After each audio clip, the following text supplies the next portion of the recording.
స్థానిక సంస్థల ఎన్నికల్లో 42% బీసీ రిజర్వేషన్లు అమలు చేస్తూ ఎన్నికలు నిర్వహించాలన్నారు బీజేపీ రాజ్యసభ సభ్యులు ఆర్ కృష్ణయ్య. స్థానిక సంస్థల్లో 42% రిజర్వేషన్లపై జీవో జారీ చేసి అమలు చేయాలని తెలిపారు. జీవో జారీ చేయడం వల్ల ఎలాంటి న్యాయపరమైన సమస్యలు ఉండవన్నారు. కేంద్ర ప్రభుత్వం ఈ బిల్లులను రాజ్యాంగంలో చేర్చే విధంగా ఒత్తిడి తెస్తామని తెలిపారు. లేదంటే రిజర్వేషన్లు సాధించే వరకు ఉద్యమాన్ని ఉధృతం చేస్తామని హెచ్చరించారు. కొంతమంది తనపై రాజకీయ కక్షతో విమర్శలు చేయడం మానుకోవాలని సూచించారు. హైదరాబాద్ బషీర్బాగ్ ప్రెస్ క్లబ్ లో జాతీయ బీసీ సంక్షేమ సంఘం వర్కింగ్ ప్రెసిడెంట్ వెంకటేష్ అధ్యక్షతన జరిగిన సమావేశంలో పాల్గొన్నారు ఆర్ కృష్ణయ్య.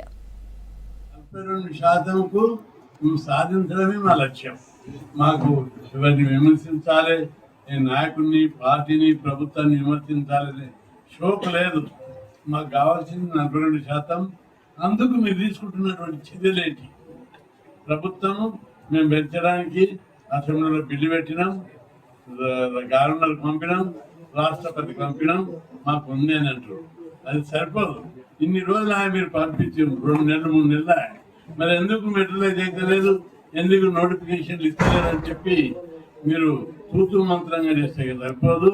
మీరు చేపట్టే ప్రక్రియ ఎట్లున్నది అనేది దాని మీద ఆధారపడ్డారు. మీరు రాష్ట్రపతికి పంపారు.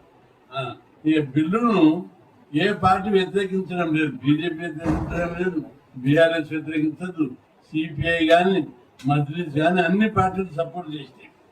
మరి మీకు చిత్తశుద్ధి ఉంటే అన్ని పార్టీలను కలుపుకొని మీరు రాష్ట్రపతి దగ్గరికి పోతారా, ప్రధానమంత్రి దగ్గరికి పోతారా? అందుకు అందరం మేము సిద్ధంగా మీకు మద్దతు ఇవ్వడానికి సిద్ధంగా ఉన్నాం. నేను నా జాతి కోసం 50 ఏళ్ళ